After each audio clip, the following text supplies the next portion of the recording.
You know, growing up in the 80s, I think I used to take for granted having both my parents in the household. I was blessed that, I think I was 5, my parents moved from the inner city and they moved into the suburbs of a little suburb called Spring, Texas.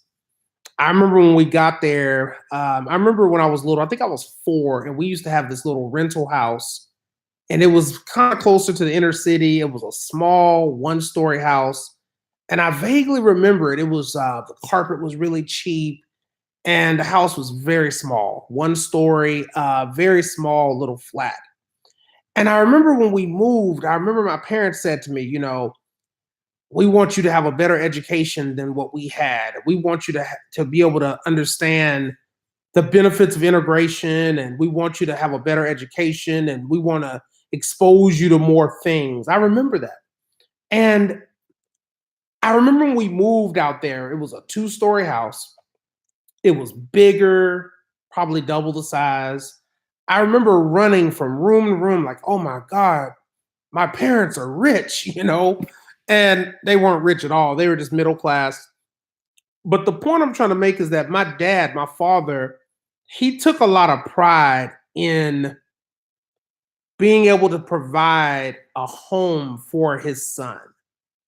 At the time, my brother wasn't born yet, and he took so much pride in, I'm going to work because I want to provide a household for you and your mother, and I want your mom to drive the best car available. And I remember, I think back then my parents had like this old school like Buick or a 98, or I don't remember what that car was called. I think it was a 98.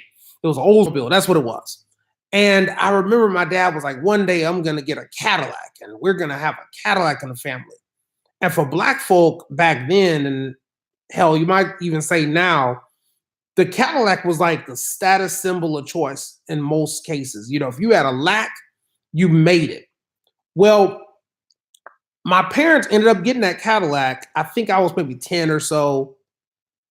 But either way, the point that I'm trying to make was that back in the 80s, in that suburban area, there were some black families that were starting to kind of move in, but it wasn't really that many. Like, I think my second grade class, I was the only black kid in there. And then over time, by the time I got to about fourth, fifth grade, there were maybe 10, 12 black families in that suburb. And one thing that I remember is that most of these families back then, the black ones, they had 2 parents in the household. We still, even though we moved to the suburbs, my parents, we went to church still in the inner city. We went to the black church still. We went to a black Baptist church. And I can honestly tell you, this is the 80s and 90s, most of my friends at church, they all had 2 parents. And if they didn't have 2 parents, they had an uncle that was a father figure, a deacon that was a father figure. There was some type of structure in place to create that support system that black kids needed during that time. Now, think about it like this.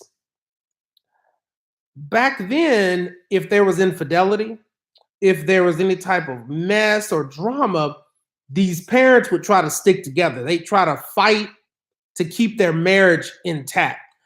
A lot of the times, they didn't have to go to a therapist. They didn't have to go to expensive therapist they couldn't afford. They just went to the black church. They went to their pastor to talk about it, to work out their issues, to solve their problems, or they kept things more in house. They didn't air their laundry over, uh, hell, it wasn't no social media back then. There wasn't no type of, I mean, hell, I guess if you want to count AOL where you're on there and the thing is going, and you've got mail, but you could chat, but there was no social media. So people, if they had a problem, they either went to their pastor, they went maybe to their parents, or they went to their close friends, but things kind of stayed more in house. They didn't, they stayed in house. And the point that I'm trying to make with that is just that nowadays, you have a lot of single mothers, particularly in the black community. I'm seeing this influx of single mothers. And I'm seeing more and more women that are saying things like, I don't need a husband. I don't need a man. I don't need a man in here for my sons. And to be honest with you, it's kind of scaring me because I look at if I wouldn't have had a father in the house, my life would have been completely different. My dad was a blue collar guy. He was a truck driver. He was a not a perfect man by any means. In many respects, he would sometimes be negative. Sometimes he would be a little distant. But one thing that he did that I will never forget is he was home. He was present. He went to work every day. He did what he could to provide for my mom and my brother and me. Anytime I needed something, my dad wanted to make it happen. He was going to work overtime. He was going to do what he had to do to make it happen. If I needed to talk to somebody about girls, I would go to my father first. My dad would come up there and talk to me. I remember just my dad sometimes, he would come in my bedroom when I'd be asleep and I'd wake up because he'd be too noisy.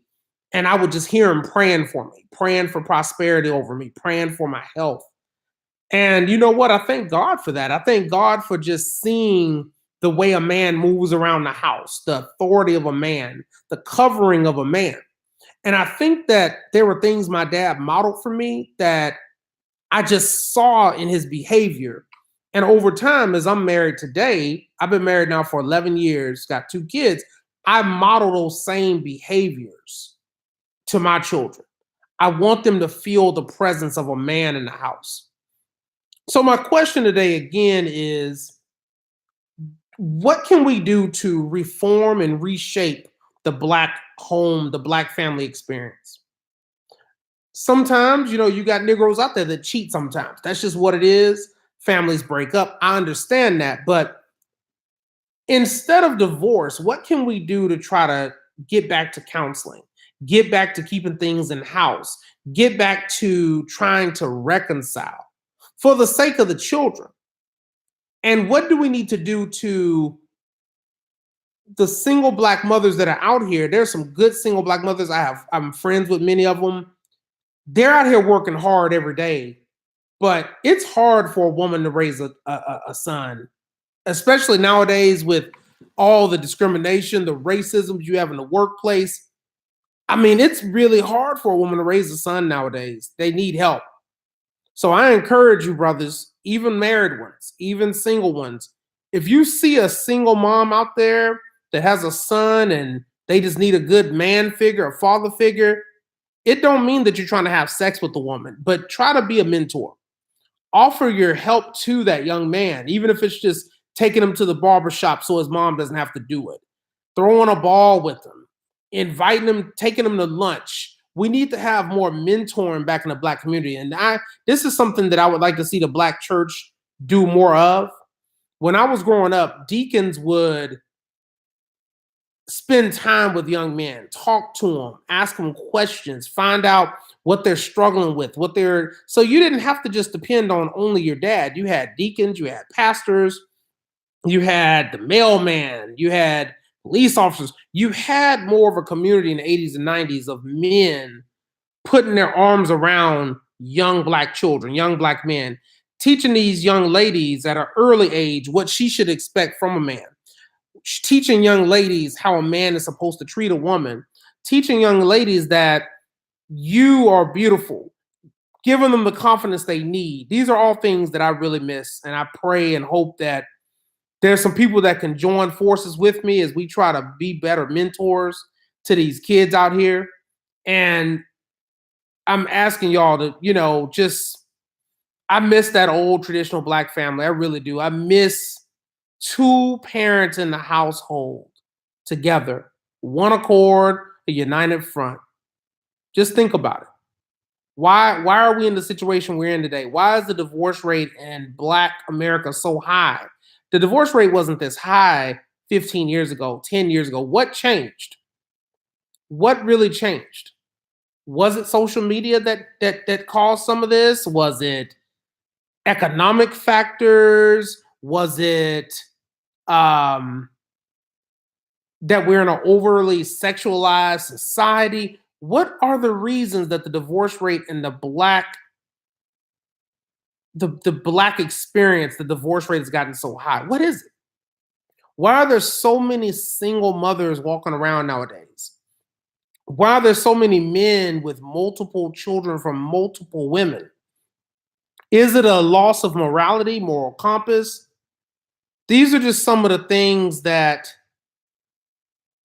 we need to think about, we should talk about, and we should discuss. Peace and love.